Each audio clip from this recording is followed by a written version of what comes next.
beautiful humans. Welcome to the Human Beauty Movement podcast. My name is Jennifer Norman. I'm the founder of the Human Beauty Movement and your host. I created the Human Beauty Movement podcast to help inspire well-being in the form of radical self-love, radical self-acceptance, and radical self-expression. On this podcast, I invite beautiful humans from all corners of the globe to join me for open conversations about their life lessons and the important work that they're doing to help heal humankind. Take a moment now to subscribe to this podcast so you don't miss an episode. I'm so glad that you're here joining me for today's show. Now, I could not be more honored than to welcome Jenn Harper to the show today. Jenn is the founder and CEO of Cheekbone Beauty Cosmetics. She's an award-winning social entrepreneur, and she's a member and descendant of the Ojibwe Nation. Throughout her life, Jenn struggled to accept her Indigenous roots. She battled alcoholism and experienced firsthand how intergenerational trauma within the Indigenous community negatively impacted her own family. Jenn is here to help all of us learn a little bit more about her culture,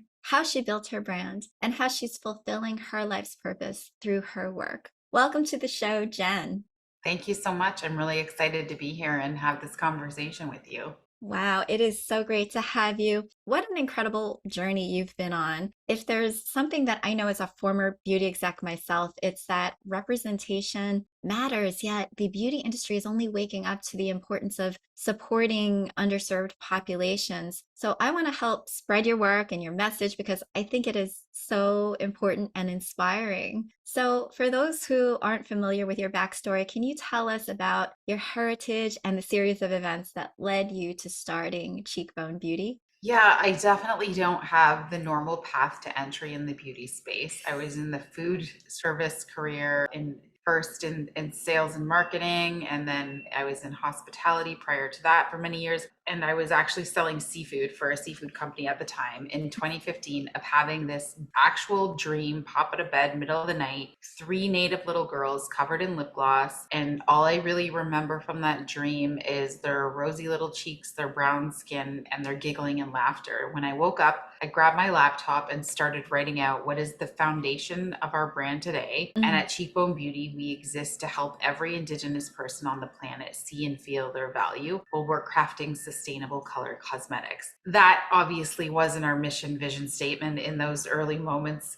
especially just after that dream. But the whole idea was I was a huge fan of brands like Patagonia and Tom Shoes, and even in my seafood career, I really focused on supporting sustainable businesses, Indigenous-led fisheries, and I really believed that there was a better way to do business. And what Patagonia and Tom Shoes were doing was this whole concept of social impact. And I thought, okay, I could create this lip gloss, which was from the dream at the time, and then use a portion of the profits to do something to support my community. Then entering the beauty space, and of course, recognizing that there's an enormous amount of margin that's not available in the food space. And I'm thinking, why not use this industry to do something, to do good in the world? And that was the whole original idea. Fast forward, recognizing now I really have no business being in this industry with what I actually don't know. However, I think coming at it through this lens and with this new set of eyes and this in focus on Indigenous roots as the foundation of our brand, we really have been able to bring something unique to this space, this perspective that really hasn't existed in the beauty industry to such a large scale anytime prior. And so that's something that we're really, really proud of. But our roots are,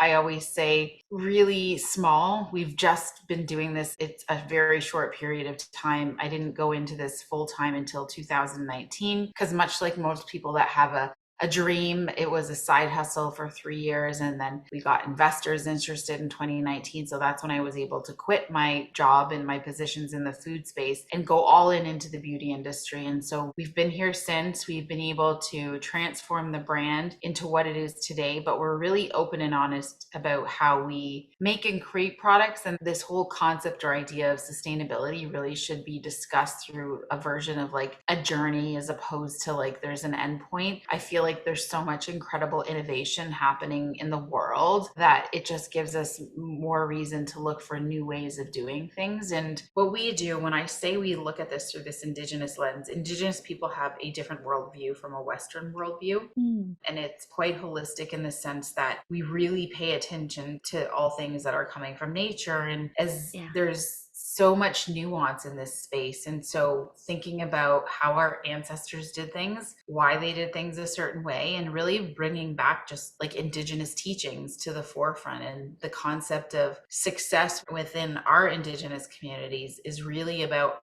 how much you're doing for community versus how much you're attaining for yourself, which is really in opposition of that Western view of like, what can we attain for ourselves and our own families? Whereas Indigenous people look at how can we actually make our community a better place to live in for everyone. And so we take a lot of these and build them and incorporate them into the brand. We even took my Anishinaabe teachings, they're called the 7 grandfather teachings, and use those as our company's core values as we were building out the brand. And so we're really just trying to think about, and honestly, when it was just me, I would think about things like, okay, what were the worst places I worked and how do you do the opposite of what they were doing, and having those kind of like crazy pie in the sky ideas. But fast forward to where we are today, from that little corner in my basement, we're now available in 60 Sephora Canada locations, and we're available in 550 JCPenney locations in the US. Amazing. And then, of course, from our .com website. That's amazing. Congratulations. Your origin story reminds me a bit of Beatrice Dixon of Honey Pot, who also got her business idea in a dream where her grandmother came to her. She was having vaginal bacteria issues that would not go away. Her grandmother visited her in her dream, told her what ingredients to use. She worked at a Whole Foods at the time and went to the store shelves, got the ingredients, mixed them together. Boom, her vaginal bacteria was gone. And that was the start of Honey Pot. And so I want to just pause for a moment, because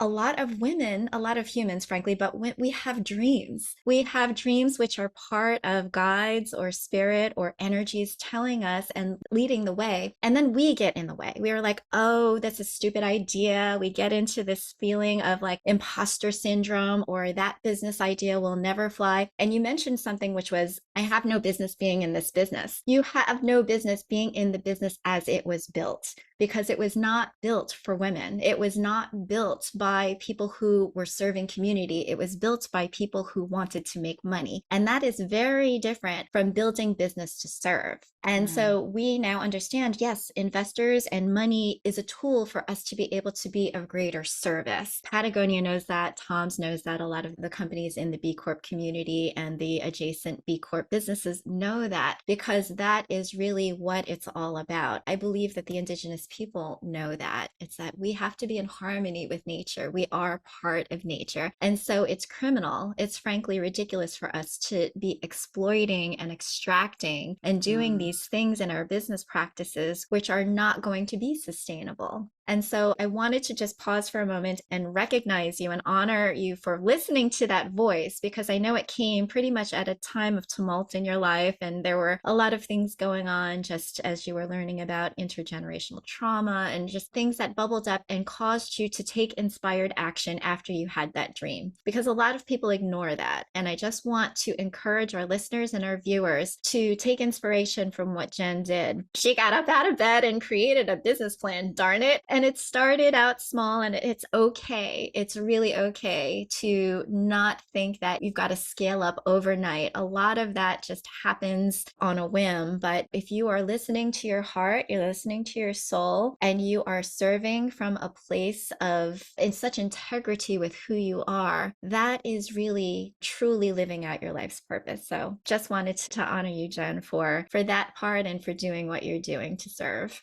Thank you.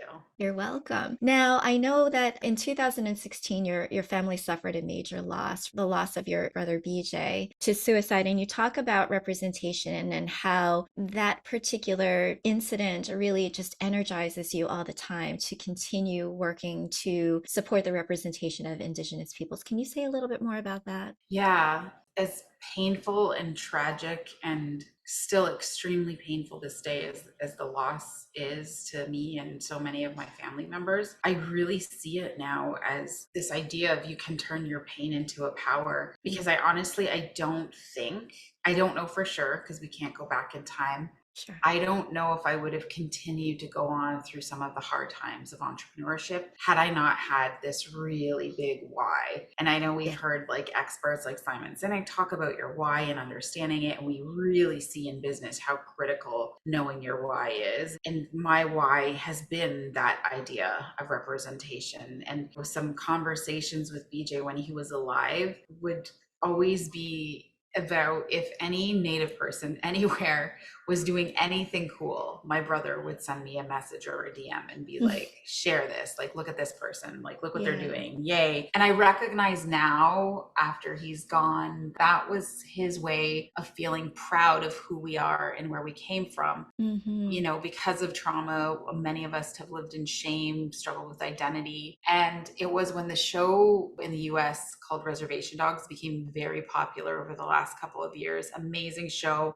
pop Native culture. If you're from the res, if you have family on the res, like it's that kind of, it's like the lingo, the ways that they're acting is just so much like our community. And these characters in this show started winning so many awards. So it was one evening, there was a red carpet and I was like, oh wow, like if my brother was alive, I knew he would be sending me messages about this, like going crazy over it, right?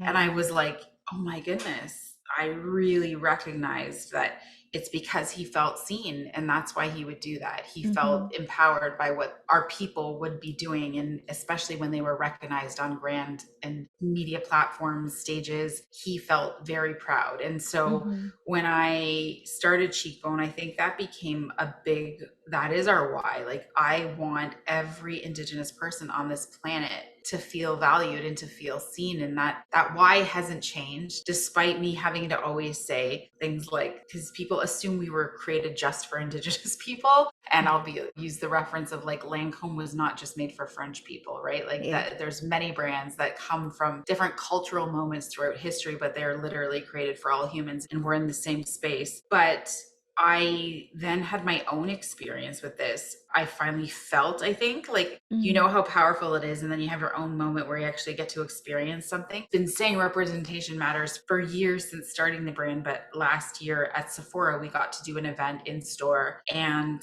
I meet this family. They come in and I was really working initially with Sephora clients. And I watched this family who's also Ojibwe come into the store and they were there just to meet me. And there was a little girl and her little brother, and it was the mom and their auntie. I already felt so connected to them. And this little girl had the confidence and spunk that I couldn't imagine having at 12 years old. And so earlier that day, when I walked into the Eaton Center, I remember looking up and Sephora had paid for this huge billboard inside the Eaton Center. And it was our branded image and it was Cheekbone now available at Sephora. And in that moment, I literally started like sitting in the fountain on the lower level and like sobbing because I just went back to my childhood. I used to go to the Eaton Center. I grew up in Native public housing in Scarborough with my dad for a time. And for some reason, I would always want to go to the Eaton Center. I think just being a girl loving stores and stuff and shopping and we would go, but I never had like a memory, anything but like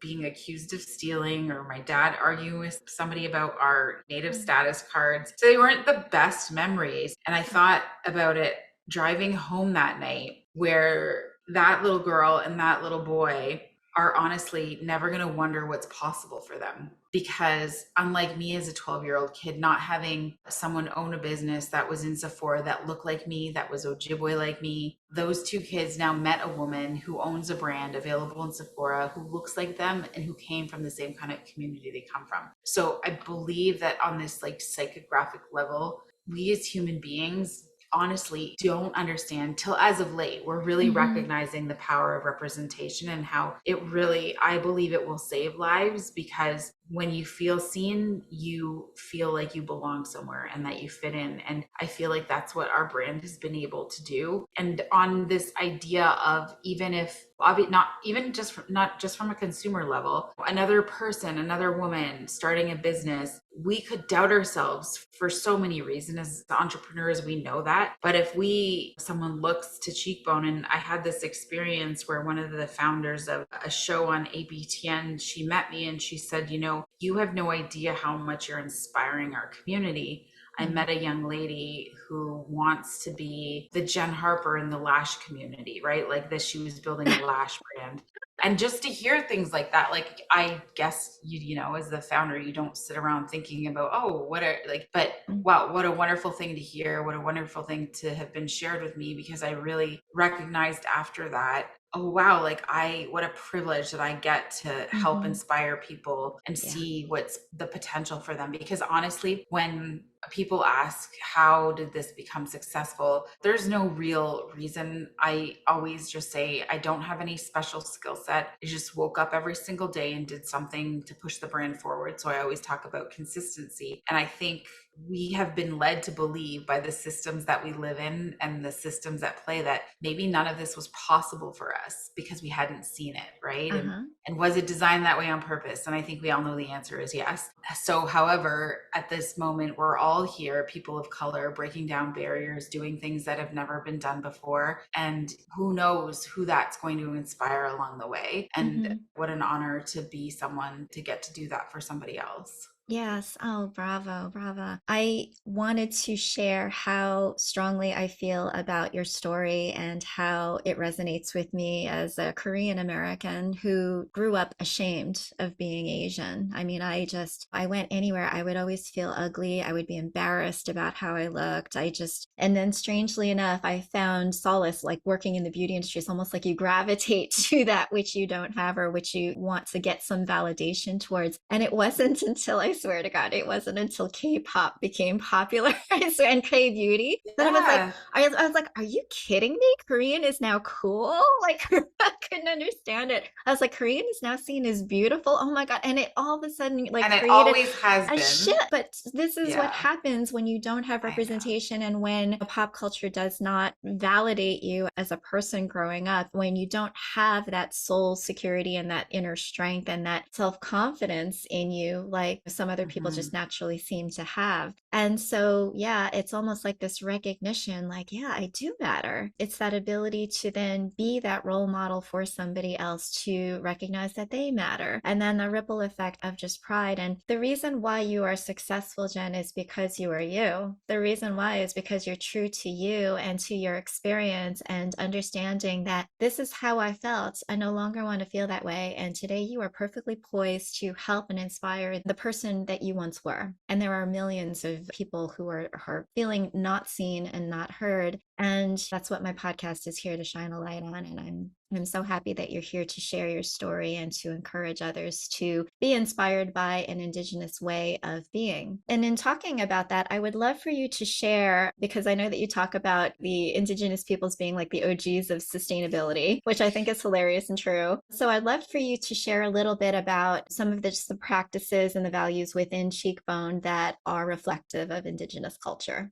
Yeah, and I chuckle because I made that statement because I'm always hearing, and this is no shade to the white folks, but be like, a white founded brand.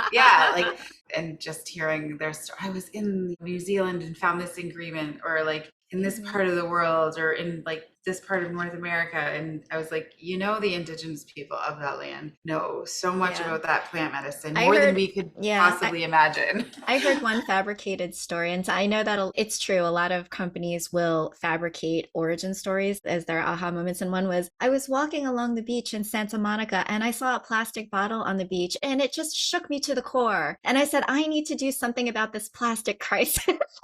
Oh my gosh. Like one bottle. You could be, and if you go to Santa Monica, I'm pretty sure there's not just one bottle on the beach. There's probably thousands.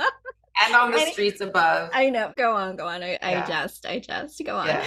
No, and that's why I think I made that bold statement and not, I really firmly believe this. And I know I don't like to like, I think, of course, I love my culture, but I know there's a lot of humans on this planet that really care about it as well. So I also want to preface by saying that. Sure. I just think when I learned and started really connecting with learning about Indigenous teachings, I was really just blown away at, oh wow, and these, and I was saying this to someone earlier because we were actually talking about the investment world and how Indigenous folks right now are trying to reframe how they invest in businesses. Yet a lot of the models are just traditional VCs. They're just Yeah. putting an Indigenous label on it, but we're Yeah. like, how is that different? Like, how are Yep. we actually going to shake this model up? Mm-hmm. And anyway, I was like, I wish our people really were more documenters because I know that there was probably a way when it came to trading in the early days of North America or places around the world. Like, I gave you this many pelts. Let's talk about in said many period. Like, there was probably a way that it was done, right? And so we were trying to like dive into that a little bit. And so when I think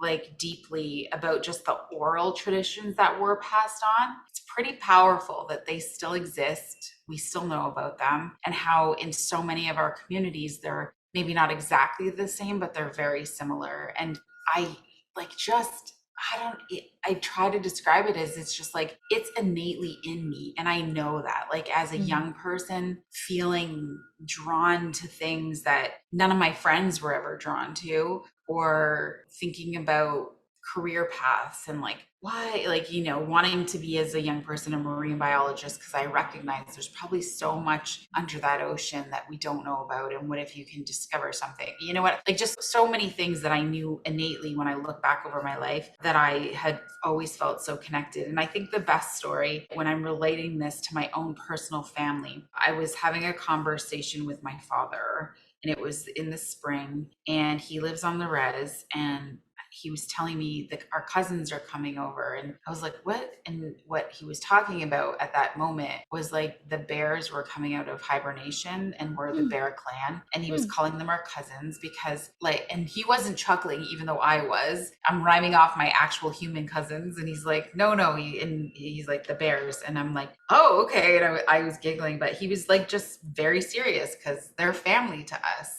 Right? That to him is like, there's no joke about that. That's just who we are. That's how we speak. And I just have never seen culturally on a global scale groups of people so protective of biodiversity. And we know that that article that came in National Geographic that pointed out that Indigenous people make up 5% of the global population, but they are the ones protecting 80% of the world's biodiversity. And what that means is I was like, okay, look at the headlines. When we had issues in the Amazon, it's who's protecting those rainforests? It's the Amazonian Indigenous people. Yeah. Who's protecting or started to have protesting when fires were happening in Australia? Like the Indigenous people were like, we told you this was going to happen because of this said reason. In New Zealand, in Canada, pipelines in the United States. Like it would be endless if we said we weren't the people on the front lines. And there's a reason. And it's because if you look at our oral traditions and our stories, like the earth is their mother, right? Like I think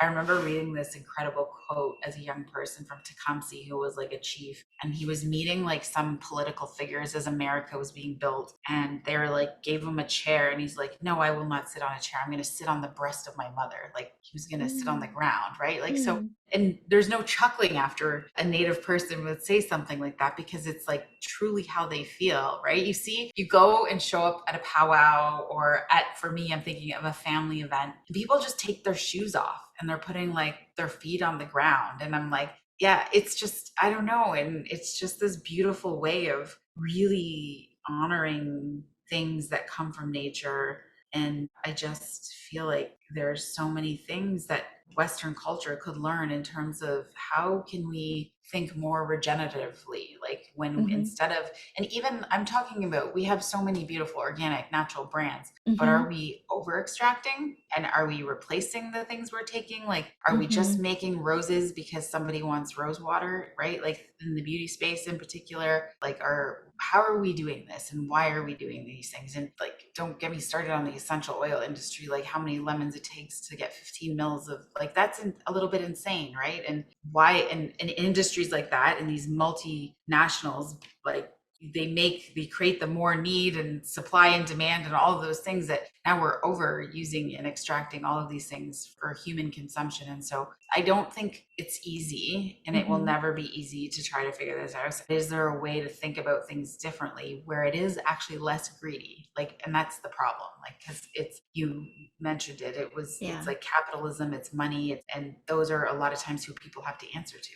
To the point of business and conscious capitalism, I mean, I know that a lot of people are like, oh, you're being communist when you talk about anti-capitalism. And it's really not that. I mean, I think that what it is that we recognize and understand that money is important. It's energy Yeah. and it's a tool, but it can be used as a force of good, but it can Mhm. very easily cause dysfunction when it is Yes. prioritized overall, when growth happens at any cost and a lot of dysfunction. I've seen it so many times. I mean, I talk about it a lot on this podcast because I've worked for lots and lots and lots of beauty companies. And it's like, without question, it always happens. You get to a certain point where it's kind of like, what are we going to do to grow year over year, quarter over quarter? What are we going to launch? How are we going to get people to buy more per basket? What are we going to do? Like, and so it Yeah. creates a culture of addiction. It The creates newness thing in it. our industry is Yeah. insane, right? Yeah. Like, It's, those are, the expectations are mhm, overwhelming.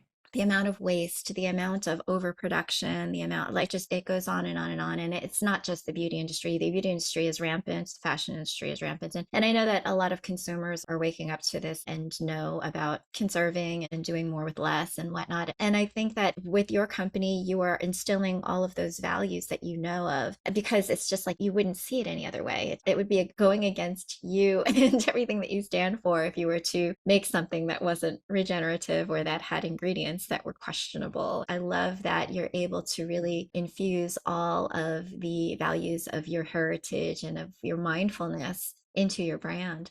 Thank you. And we are really transparent in the sense that we're like, there's no perfect solution to this, Mm-hmm. because I've sat heavy with, like, you're just making more products that are Mm-hmm. we a part of the problem? And then we talk about it as a team sometimes, like, no, maybe we're forcing, because it's going to be the consumer that changes this, not any business, essentially, right? Like, it's the group of consumers that are going to come on and demand different things from the conglomerates, if you will, because we know they're the ones with all the control and all the power. So if smaller brands, and if that's the brand of the indie beauty, if it's our job to hopefully transform the big players, Mm-hmm. then I feel like that is change, right? Like, it is change, it is slow, but it is happening. And Mm-hmm. when we don't get things correct, and as mentioned, I feel like I get to be a part of a lot of, and be in spaces where you're hearing a lot about innovation. And one of the projects that Cheekbone has been able to work on, it's really cool. It's extracting active ingredients from grape waste from the Niagara region where we're headquartered. But because of that, we're in some innovation circles, and I'm inspired and hopeful because these young people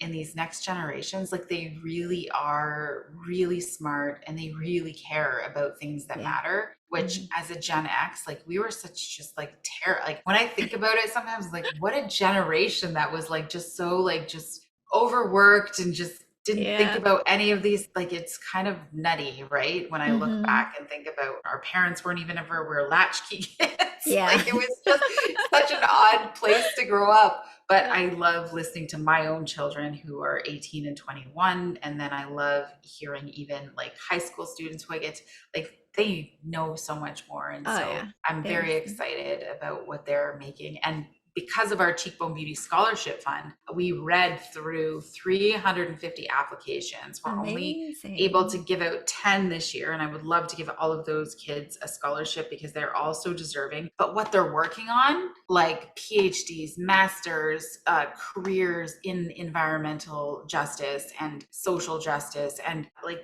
our first scholarship, the young lady Jody is now a lawyer and practicing, and she wrote in her initial application she was moving back to community after getting her law degree, and she has. And I'm like, wow, like that was the first year we gave it. So just seeing like the potential of our community and the power of these really fueled, educated minds, it's like super Hmm. hopeful. Yeah. And speaking of the next generation, I thought that you could talk for a moment about breaking the cycle of intergenerational trauma, because I know that that had a deep impact on you when you researched your grandmother's experience in school. And I'm sure that a lot of people outside of the community aren't aware of what happened in terms of schooling back then, and then how that gets passed down into generations, and then how you were able to really just say, you know what, it's going to stop here. It's going to stop with me. Hmm. Yeah, so in 2015, they released what was in Canada. They specifically, the government and people that had survived residential school. So, residential and boarding school was a school system set up by church and state in North America, so in Canada and the United States, where these schools were created to get Native Canadians, Native Americans from all tribal and nations to assimilate into a more European way of living and lifestyle. And what happened, and we've learned since then, is these were atrocities, really like horrific experiences for many First people, including death, which in many cases I believe to be called murder, as they've dug up bodies of children Mm. around these schools all across North America. The last time I checked, there was, I think, well over 7,000 bodies that were found in the last couple of years. And what that did is actually wake up, I guess, the world and North Americans to really understand that what happened to our families was really traumatic. And when I was learning about this, I learned this term generational or transgenerational trauma. So recognizing my grandparents survived that.